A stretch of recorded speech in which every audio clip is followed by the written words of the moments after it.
Hi everyone. This time we'll share about the eschatology and human history. Yes, among them,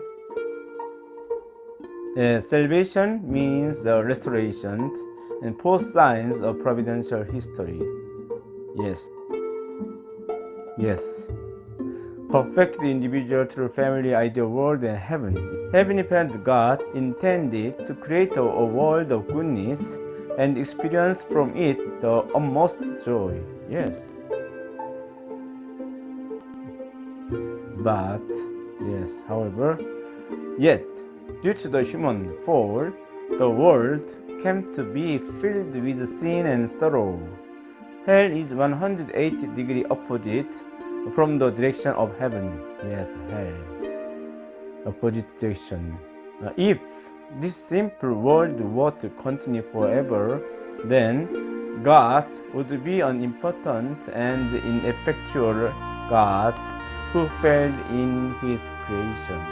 Yes, we can say that. Therefore, God, Heavenly Parent, will save this simple world. To save the world, Heavenly Parent God must expel the evil power of Satan from this simple world. Yes.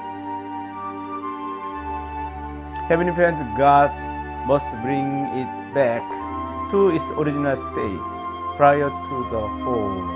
Yes. Salvation. Salvation must then continue until the good purpose of creation is fulfilled and God's direct dominion is established. Heaven.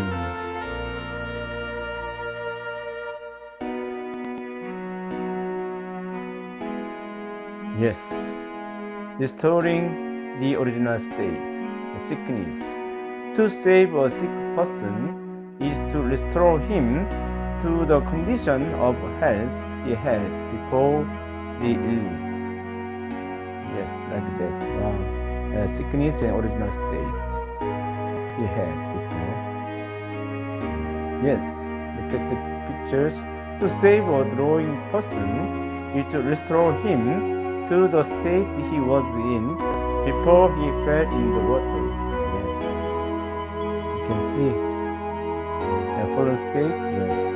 Likewise, to save a person suffering under the yoke of sin means to restore him to his original sinless state. Yes, like this, original state. Salvation. Heaven, in other words, God's work of salvation is the providence of restoration. Yes, we can say. You can understand. Yeah, restoration, salvation. Thank you so much.